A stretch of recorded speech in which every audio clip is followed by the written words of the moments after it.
Dès sa prise de fonction en 2011, le président de la République, son Excellence M. Alassane Ouattara, a placé son mandat sous le sceau de la reconstruction du navire ivoire. La question de la lutte contre la pauvreté et le chômage des jeunes est pour lui un axe majeur.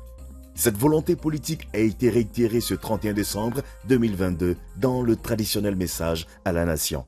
J'ai décidé de faire de 2023 l'année de la jeunesse. Je répète, 2023 sera l'année de la jeunesse. Nous allons renforcer et accélérer notre dispositif d'accompagnement de nos jeunes à travers de nombreuses actions, notamment le renforcement et l'expansion des écoles de la seconde chance pour ceux qui sont sortis trop tôt du système éducatif ou qui souhaitent se réorienter. Deuxièmement, l'amélioration de l'employabilité de notre système de formation professionnelle et universitaire. 3. L'accélération de la construction d'infrastructures sportives et récréatives. 4. Le renforcement de l'encadrement et du financement direct des projets jeunes. 5. Une participation plus accrue des jeunes au marché public de l'État et la mise en place d'un incubateur pour l'innovation et l'entrepreneuriat pour catalyser le génie créatif de nos jeunes et accélérer le développement des startups. J'ai instruit le gouvernement à l'effet de poursuivre les efforts pour ramener les délais de paiement des factures des PME à moins de 30 jours. Je répète, à moins de 30 jours. Ces efforts devront s'étendre aux sociétés d'État et aux établissements publics nationaux. Je vous invite donc, chers jeunes, à saisir ces opportunités pour que nous construisions ensemble la Côte d'Ivoire de demain, la vôtre, pour notre bonheur à tous. Le district autonome d'Abidjan n'est pas resté en marge de cette politique. Depuis 2014, le ministre-gouverneur Robert Begré-Mambé a mis en relief une stratégie pour l'autonomisation des jeunes et des femmes à travers divers programmes. Construction d'usines d'Atiéké, mise en place d'une unité de transformation d'agrumes en conserve, acquisition d'une ferme piscicole, des activités génératrices de richesse au profit des jeunes et des femmes. L'un des piliers majeurs de cette stratégie reste incontestablement le programme dénommé Prix Alassane Ouattara du jeune entrepreneur émergent. Ce concept fort innovant consiste à sélectionner dans la plus grande impartialité via un jury indépendant des projets portés par des jeunes afin de les encourager à entreprendre.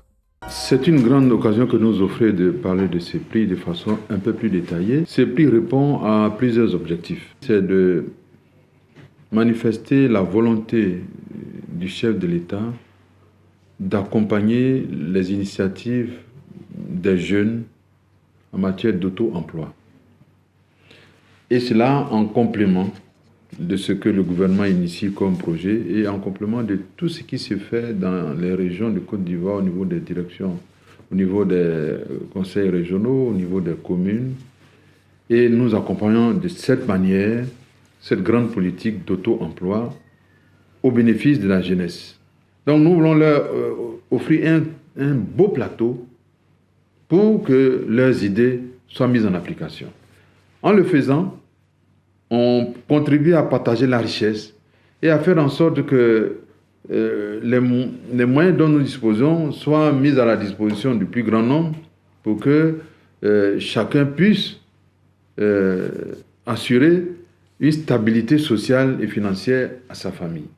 À ce jour, ce sont 1,4 milliard de francs CFA qui ont effectivement été décaissés dans ce cadre et permis ainsi à 260 entreprises d'exister, avec à la clé 2200 emplois directs et indirects. Les chiffres d'affaires générés avoisinent les 4 milliards de francs CFA. En le faisant, nous avons aussi un objectif, c'est de d'obliger les jeunes à aller au fond d'eux-mêmes.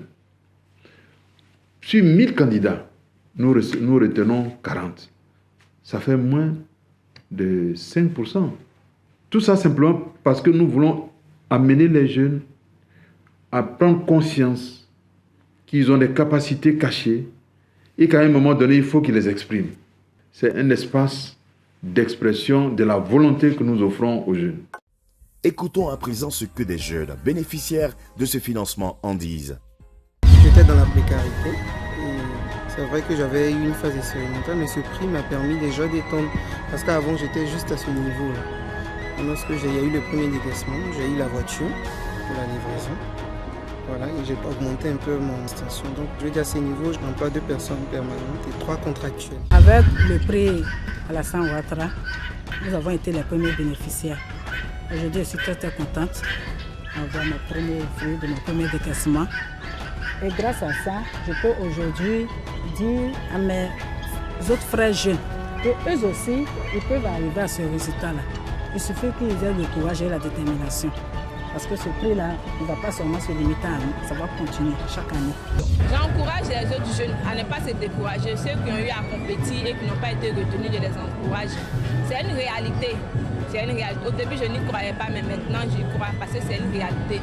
Et je les encourage, je les motive à déposer leur dossier. C'est un concours crédible, transparent, qui nous permet d'avoir des formations sur l'entrepreneuriat et comment gérer une entreprise.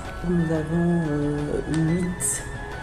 8 emplois, 8 personnes qui sont sur place et nous avons aussi des personnes que nous prenons, des contractuels que nous prenons quand nous avons des gros événements. Pour le chiffre d'affaires, on avoisine les 70 à 80 millions de francs CFA. Nous avons bénéficié d'un montant global de 7 500 000 francs. C'est-à-dire que nous avons été d'abord lauréats qui nous donnait droit à un montant de 5 millions. Et par la suite, nous avons été lauréats, le deuxième lauréat en fait du super prix, qui nous a donné droit à une subvention complémentaire de 2 500 000. Cette subvention nous a véritablement aidés. Il fallait lui dire qu'on avait des difficultés au départ de démarrage. Cette subvention nous a permis en fait de financer les premières actions, notamment les actions de sensibilisation sur le terrain, l'acquisition en fait d'un grand local et l'équipement qu'il faut pour pouvoir travailler convenablement. On peut le dire, ce prix a permis à plusieurs centaines de jeunes de se réaliser. Et c'est certainement ce motif de satisfaction qui pousse le ministre-gouverneur Robert Beuré-Mambé à vouloir doubler la cagnotte annuelle, la faisant passer de 200 à 400 millions de francs CFA pour prendre en compte encore plus de jeunes.